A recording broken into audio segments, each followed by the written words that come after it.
This short presentation is to describe the use of air support for vertical insertion of ISP tactical teams and the use of these teams in conjunction with the air section to provide vertical rescues. Vertical insertion of tactical teams and vertical rescue techniques generally entail nothing more than airlifting tactical personnel into critical locations that are difficult or impossible to access by land. These situations are usually time-critical, further enhancing the use of aircraft. The concept of vertical insertion of these teams is not new. As early as 1961, the department was experimenting with quickly transporting divers to offshore dive sites and dropping them there. These magazine articles from AOPA Pilot and Diver Below show the interest that these tests, performed by the department at the time, generated. Likewise, in 1982, the department, represented by the aviation section and the ERT teams, participated in a joint exercise with the FBI, Springfield, Illinois Police Department, Indianapolis Police Department, and Marion County Sheriff's Department at the ILEA to demonstrate the efficiency and effectiveness of quickly inserting SWAT teams by aircraft on a rooftop. At this time, these techniques are being actively used by a number of large departments across the United States.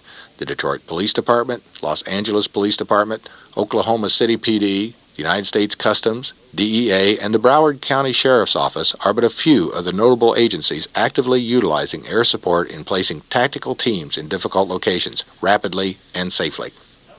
For our application and utilization of the aircraft in this area breaks down into basically three categories: vertical insertion of ERT team members, vertical insertion of scuba team members, and airborne rescue.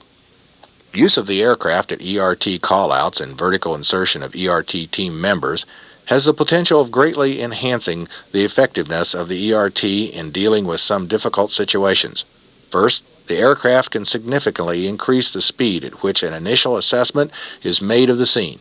With the ability to quickly get an overview of the scene, the team leader can determine the best routes for ingress and egress and the areas of the greatest danger.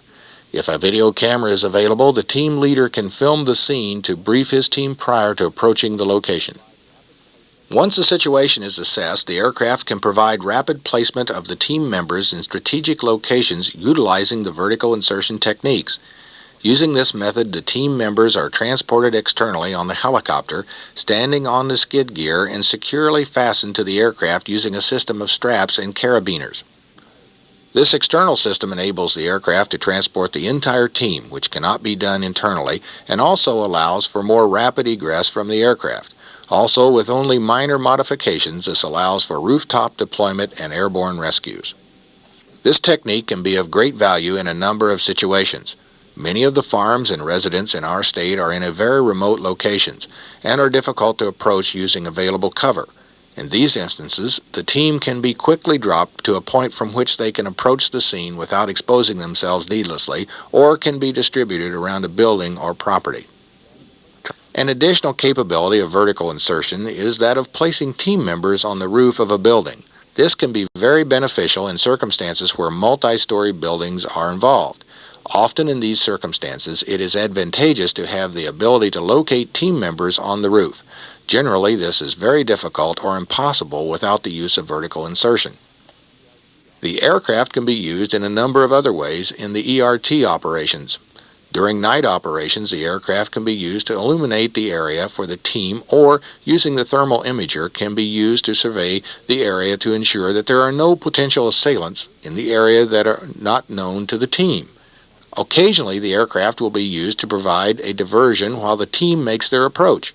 In all instances, it is apparent that the use of the aircraft in support of the ERT operations provide a great deal of flexibility that is not available when the aircraft is not present. Use of the aircraft at scuba callouts addresses many of the same needs as does the use of the aircraft by the ERT. Initially, the scene of a scuba callout can be readily accessible by air. Depending on water clarity, sometimes victims can be quickly located, reducing the diver's time on scene. At the least, locating areas from which to launch and recover boats and divers can be reduced significantly. However, the real value of the aircraft in this application lies in its ability to quickly transport divers to remote dive sites that are difficult to access by land. Many of Indiana's strip pits and lakes are difficult to reach by vehicle. Some of these areas are impossible for even four-wheel drive vehicles to reach them when conditions are wet. At those times and locations, sportsmen and individuals seeking recreation continue to access areas on foot and fall victims to the hazards of water sports. The necessity of our divers manually transporting many pounds of diving and support equipment to the scene to carry out the search and recovery operation can slow this process to a crawl. Using the aircraft and the vertical insertion techniques, divers can be in the water and conducting the search, while the support personnel on the ground continue to make their way to the site. Much like the method developed with the ERT, the divers are transported the short distance externally on the skids of the helicopter, securely attached with a safety harness. Because of the great weight of the scuba gear, only 2 divers are transported and inserted at a time. Once over the site, the divers depart the aircraft from a low hover and can initiate the rescue or recovery in a timely fashion. Developing the vertical insertion techniques for the ERT and scuba teams lays the groundwork for an even more valuable use of air support in our state airborne rescue. Each year, Indiana experiences areas of significant flooding. In just the last 3 years, major floods have threatened human life in Evansville, French Lick, Fort Wayne, and Calumet. Likewise, calls for fishermen trapped on separated ice floes and persons trapped by smaller floods are frequently received. Using the personnel trained in vertical insertion and the safety equipment developed for these teams, we will be able to safely and quickly extract individuals from these situations. This will also provide the groundwork for rooftop rescue in the case of fires in multi-level buildings and the use of the Billy Pope rescue net. The training and equipment needs for these programs were approached slowly and deliberately, with safety of the operation being the #1 priority. The programs of many other departments were examined, with the most appropriate features being transferred to our program, taking into consideration our equipment and operational needs. The safety rig developed for all these operations provides for quick attachment to the aircraft and multiple redundancy. Unlike many systems where the individual attaches to a single hard point on the aircraft and could be put in jeopardy if this point fails, our system provides for 4 independent points that attach to the aircraft. All 4 points would have to fail to put any member of the team in jeopardy. Trainings for these programs proceed in phases. The first phase always involves classroom instruction and a discussion about hazards of functioning in the vicinity of the aircraft. The next phase progresses to a site familiarity with the aircraft on the ground, teaching use of the safety rig and coordination in stepping on and off of the skid gear. Finally, the team members are taken aloft and a series of insertions and extractions are conducted, progressing from the aircraft coming to a complete landing prior to stepping off or on from a rooftop. In addition, divers must spend a training session at a pool learning to drop from an elevated platform in full gear. The last phase in the training process will teach team members to perform rescues from the skids of the helicopter.